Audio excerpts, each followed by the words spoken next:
This is a Fender Princeton Reverb 64 Custom Hand-Wired Edition. If you're looking for a new Princeton Reverb from Fender, this represents basically the top of the heap. This is as nice as it gets. We've had this for a while. We've made some product with it. You can get a Kemper pack of this amp currently.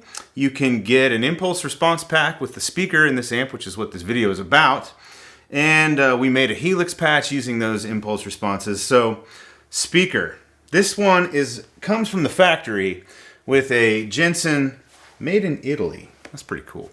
A Jensen P10R. I was watching an episode of That Pedal Show, as one does, and Mick had a Princeton Reverb. I don't remember which one. He might have had a vintage 60s Princeton, which has been the kind of what this is modeled after, the reissue of. And he plugged it into a cabinet with a pair of 10-inch Celestion Golds, and it sounded unbelievably good. So I got a Celestion Gold. Now the question we're going to ask today is, does putting a Celestion Gold in this 64 hand-wired Princeton Reverb reissue, does it make it sound better? I'm going to record some clips with this amp in its stock configuration.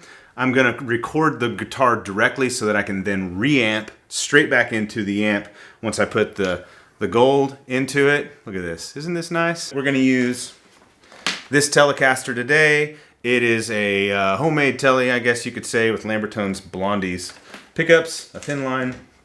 So we'll go straight into the amp, and then we'll use some effects, because we love to use effects around here. Here we can take just a moment and check out the mic setup that we use. This is pretty much how we mic up everything as far as like making Kemper profiles. That is a Royer 121 and an Earthworks SR25. We kind of use this as like a 121-57 setup with this Earthworks in here.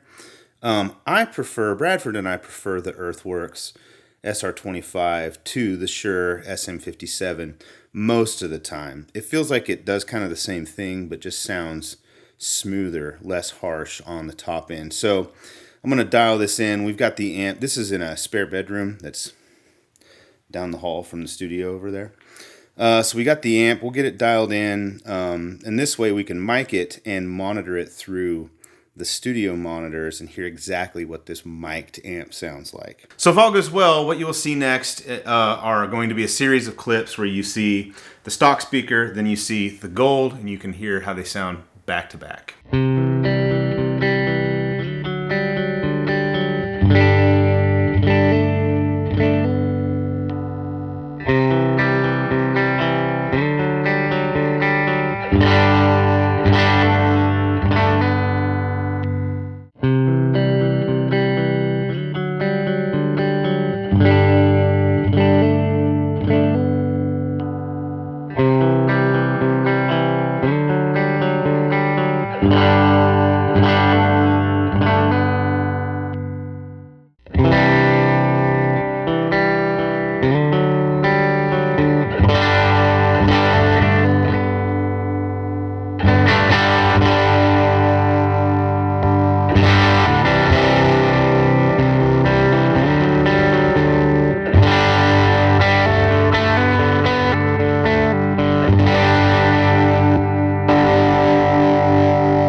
So I've listened to those clips with the gold in it, and it changes the way the amp sounds quite a bit. To my ears, the amp is a little bit louder. You probably won't be able to tell that in this video because everything's going to be volume leveled, so you don't have that sort of bias. But the gold is a little bit louder. It breaks up at a slightly different spot, and to me it sort of shifts the EQ of the amp more toward the low mids or the mid range. So what I'm going to do now is I'm going to adjust the settings on the amp. It has the gold in it currently. I'm going to adjust the settings on the amp so that it sounds, so it will sort of optimize the way the amp sounds to my ears. All right, this amount of buzzing isn't really normal. It's because of my crazy switching system, but I wanted to show you where the amp controls are. This is the original and reamped samples that I did. Now, because I feel like this gold sounds a little different, I'm going to leave the gain about where it is, but I'm going to push the treble up to 6 and pull the bass back just a little bit, because I feel like it shifted the EQ toward the mid-range. So I'm going to play with this and see how this sounds. Maybe I'll give it just a little more juice. It seems like it was louder with the new speaker in as well.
So I have to say, after adjusting the amp settings and brightening it up a little bit, I really like the way the Princeton sounds with the gold. Am I going to keep the gold in it or not? I think it's really a matter of taste and preference at this point. I don't think you can say the gold definitively sounds better than the Jensen. It sounds different. Maybe you like that different. I personally like that different sound. I also think it handles the effects, particularly the drives, a little better, at least the way I run my board. So when I ran those overdrives into it after brightening things up a little bit, things were smoother, and they had like this creamier mid-range thing that I liked more. The Jensen speaker sounded a little more loose, which some people might prefer. That is a thing that Fenders do from time to time. And Princeton's in particular, when you turn them up or when you gain them up, they have this just like this little amp is about to explode kind of a thing, which people love. That's why people love Princeton's. But I liked, I guess, the more refined sound. Not necessarily more refined, but it kind of kept things in check and just pushed harder with the gold to my ears anyway. So I'm happy with the swap. I think what we're going to do at this point is we're going to make an impulse response pack of that Celestion Gold. I'll talk to Bradford about this, but I think it'd be a cool idea to update our profile pack for Kemper and include some with the gold in it. So it would be just an update to the existing 64 Princeton Reverb pack. And I'm really excited about experimenting with some tone match patches in the Helix and in the Fractal products. Of course, you can take IR of a Celestion Gold and put it in there, but the tone match thing is really cool. So I'm going to try that out. But for now, I think I'm pretty happy with the way that the Celestion Gold sounds in the Princeton Reverb 64 hand-wired reissue. Thank you to Mick Taylor and Dan over at That Pedal Show for inspiring this thing. I doubt they'll ever see this, but if they do, you guys are awesome. 24 hours later.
So Brian probably said similar things. We weren't in the room at the same time, but I think that's kind of the beauty of it. Typically, the Alnico Gold, Blues, Silvers, they go in a box, and so the nature of those is a tighter low end and some chime, and that's what this thing does. I haven't gotten to play the stock speaker in like some time, but there's still this like weird stiffness in the high end that I didn't like as much. It was great for cleans.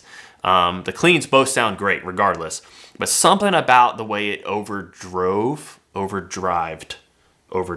Sometimes I have trouble figuring out how to say words in the past tense. Anyways, when you would drive the amp and drive the speaker, there's just way it would kind of, and it would sound like fizz, but it wasn't quite the same. It was a different thing.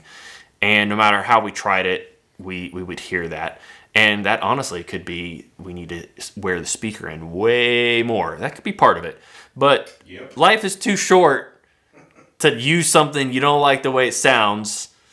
And we had a Gold laying around. It's not that we didn't like the way it sounded. We didn't love the way it sounded. It's just we thought something might sound better. That's exactly it. And we had something better to put into. So all in, this was just a fun experiment. I really liked how it sounded. It's definitely got this more rounded mids thing too. Fenders are known for being scooped in a lot of ways. It still had some great Princeton character. There was still this tightness in the overdrive that was not a preference for me, but it was a different flavor that I did enjoy hearing. So great sound. That was a good little experiment, Brian. Subscribe to the channel for more content like this. Sometimes we like to dive deep down the nerd rabbit hole of tone with amps and pedals and all kinds of fun things. See you next time. Bye.